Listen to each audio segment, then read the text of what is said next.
vote by acclamation on who has triumphed.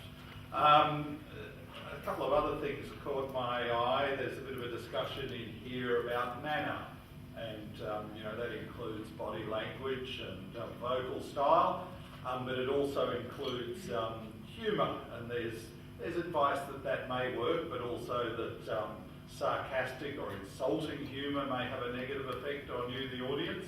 That personal attacks on opponents, while again perfectly able to be contemplated, may have an effect, and it also addresses the subject of dress, which is recommended. But shouldn't distract you from the debate itself. So I'd like to start bringing the teams up. So first of all, we have the team for the affirmative of the proposition that the GFC is an opportunity for sustainability, the Shield Be Rights. First of all, Dr. Maureen Faruqi, who is Manager of Environment Services at Mosman Council. Also known as the Fat Controller, a nickname given to her by her husband, who I'm sure suffers for that from time to time, for her sometimes controlling nature. She's not only the Environment Manager at Mosman Council, but also a visiting fellow at the University of New South Wales. Maureen is a civil engineer with 20 years experience in sustainability and environmental management. She's co-authored a recently published book entitled Environmental Decision Making, Exploring Complexity and Context, published in 2009 by Federation Press.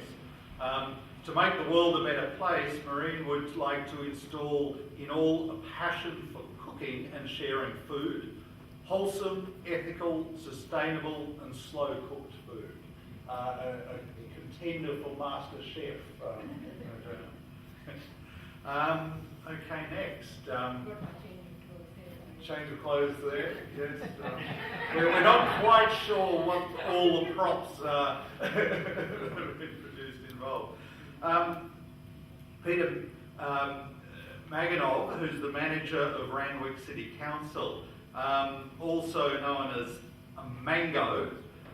Peter has been described as a classic shiny-ass bureaucrat, having worked across Commonwealth, state and local government for the past 28 years, and so young. Peter remembers his first day in local government, which saw him taken into the engineers department to start work. He had no desk, no computer, broken down printers, and no fax machines. Environmental indicators out of all the state of the environment reports that have ever been written, and distilling them into one composite indicator that is reported online as a livability index for the community every 6 or 12 months. Make it so simple, Peter. Peter enjoys walking his dog along the cliffs of Coogee and contributing to the expansion of coffee outlets across Sydney's eastern suburbs through his addiction to caffeine. He has a strong belief the best way to avoid getting in trouble with his GM and councillors is by submitting as many award nominations for Randwick as possible. Success. Okay. Simon Wallace-Pennell is Program Manager of Business Treading Lightly in the Southern Councils Group. Born in Sydney, he grew up in Tasmania and has worked mostly in Canberra. Gets around the country. Simon now lives on the south coast in Kiama, home of the blowhole, the pink post office, and very well bevelled lawn edges. Simon works with clubs, pubs and retirement villages on the south coast to improve their sustainability. You can imagine him just moving around from club to pub, occasional retirement village. As a program manager, he works across 7 local government authority areas. Simon finds it interesting that every LGA thinks they are the most special, have the greatest opportunities, are the best place in the world, yet also have the greatest needs and challenges, the balancing act.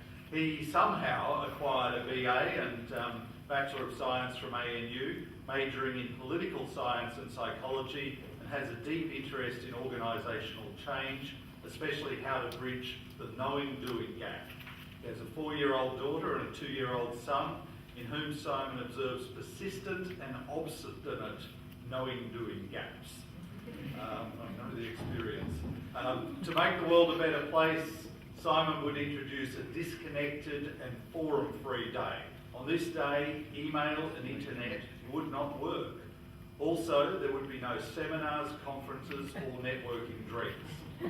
Come to think of it, there should be a day every month like this, maybe every day. And finally, for the She'll Be Rights, Dr. Bronwyn Kelly, Director Corporate and Technical Services, Waverley Council. Just going to squeeze them all in here. Another doctor amongst the team, Bronwyn has a PhD from 1985 with a thesis on the authorisation of the logic of deterrence in Western philosophy since Descartes. Descartes. Well, no, I'm from Thunderbird. And you would be the expert on it. After all, you never know when you might need that. She has 25 years experience at a senior level in state and local government, including such roles as Senior Policy Advisor to the RAN government. Yes, she says that she is that old, and Executive Officer to the Managing Director of Sydney Water, a very brave move of position. One thing Bronwyn would do to make the world a better place would be to do away with cars, so she wouldn't have to cop so much flack about running a parking meter and enforcement system.